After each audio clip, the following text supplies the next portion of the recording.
Hi and welcome back.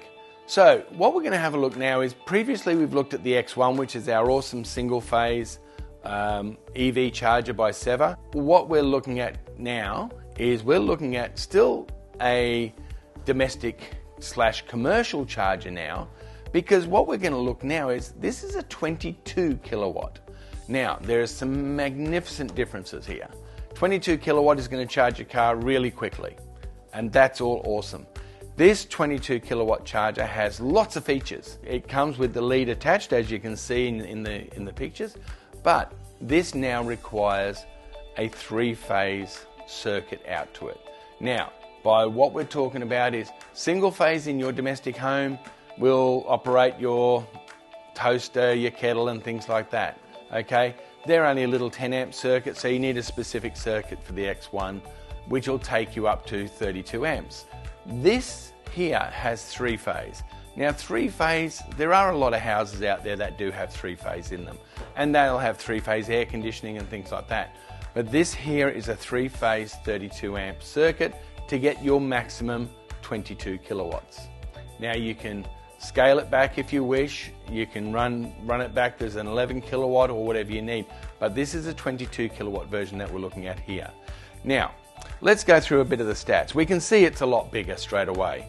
So we're talking 345 long, 191 wide and 149 high. So we're much bigger than the other one. And we've got a fairly hefty cable. But because of the way the box is designed, that simply wraps around the box when you finish with it, and you can tie it off. There's actually a holster on the side to actually plug it in, so it's at least your plug is nice and safe and tucked away.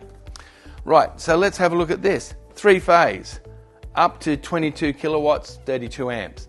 I'm just going to read this for you. It's a Type 2 cable, right? The other one was a Type 2 cable, but this one comes with the charger.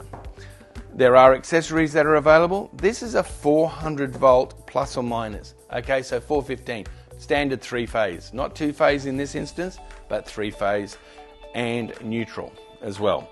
So what else have we got in here? Yeah, we've got a built-in energy monitor and things like that, which is all built into the system. Connectivity, we've got built-in Wi-Fi. We've got a bit here. We've got Ethernet. We have 4G, 3G, LTE, GPS. They're all optional, so you have to let us know if you want that kind of stuff. These are OCPP 1.6J and OCPP 2.0.1 ready. Okay, so they are compliant. So that's really important, because with this comes RFID cards and things like that. So if you want to activate all of that, you need to use that compliance. All right, so let's keep going through. We have all the standard inbuilt protections. This one here is an IP65 and IK08. Okay, now the X1 was also IK08, because an IK08 is impact. So if someone hits it with a hammer or someone bashes it, we've got a fairly good solid unit. Okay, so the next thing we're going to is IP65. Now IP65 is you hose it around, but the back plate, if you only have the back plate mounted, and I'll show you that shortly, that's IP54. I'll just check on that one, but we're dead right. All right, so we have all of our standards, we have all of our compliance, it's certified, and again, it comes with a 36-month warranty, a 3-year warranty, and again, as a selling tool, on-site warranty for 3 years. Where can you get that on something that's going to be installed? I mean, it could, whatever goes wrong, you just call us and we come and help you. So, X2, 22 kilowatts, 3-phase. All right, let's have a look at the components. Now, I'm not going to take the lid off this, but if I take this lid off, in behind here, we have all the workings. Now, the reason it's IP65 is behind this panel here, there is a number of screws and some big seals. So we don't need to break those seals, and there's really no need for you to go into there. And I'll show you why. Down here, we've already taken these 2 screws that I've got here in my hand. They actually go one in here and one on the other side. But what it means is that this base actually slides out. So this is the base that you mount onto the wall. So let me just sit that back down over there for a second. So this base here is what you'll mount to the wall. Now we have a cable entry from the end, from one end. We also have it from two other ends if we need to. You're telling me that you want to come in through the back? Sure. There is areas that you can drill through the back to be able to come through the back as well. All right, so terminals. These are our terminals. Now you're looking at that and you're going, well, hang on, there's 5 terminals. 3-phase only requires 3, and then you've got an earth, that's 4.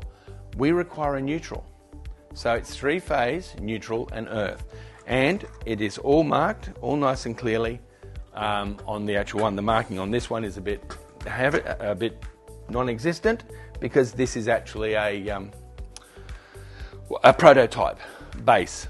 So when we look at this, now if you want to install these, if it's a new installation and you just want to install the base now, but not the charger because the house is being built, you can buy just the base and a base cap.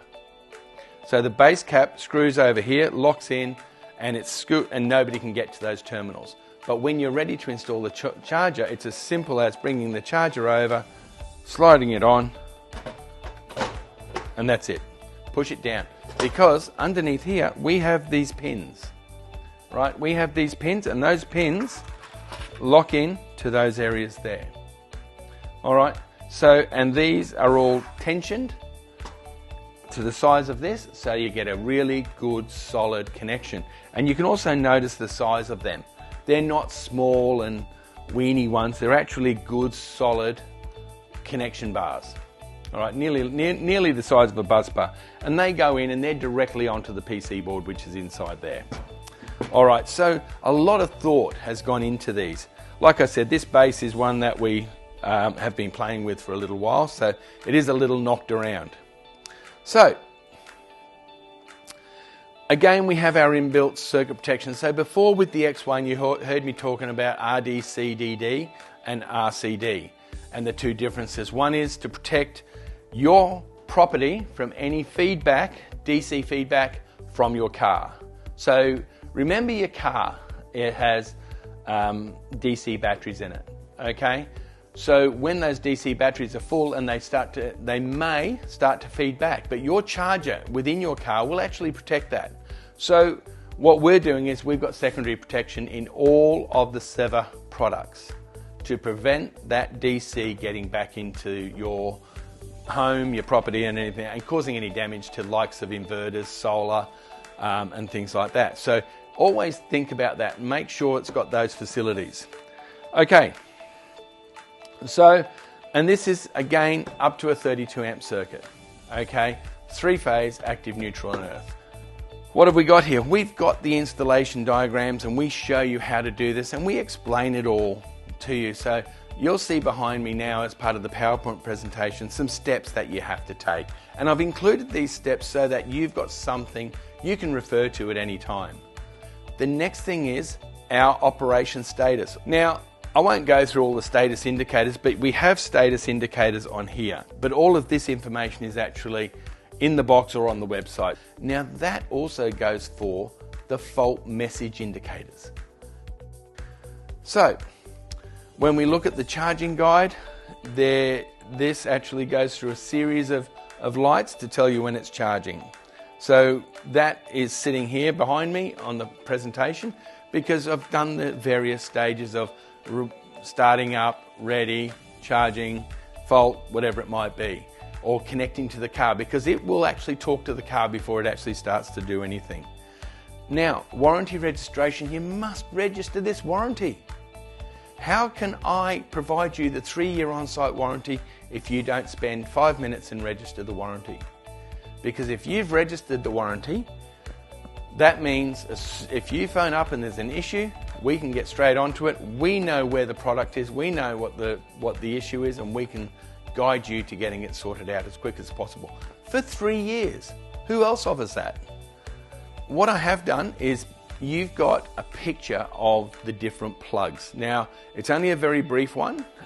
We've got the Type 2 plug, and then we've got the Type 2 plug with the DC for when you go to your DC, larger DC chargers.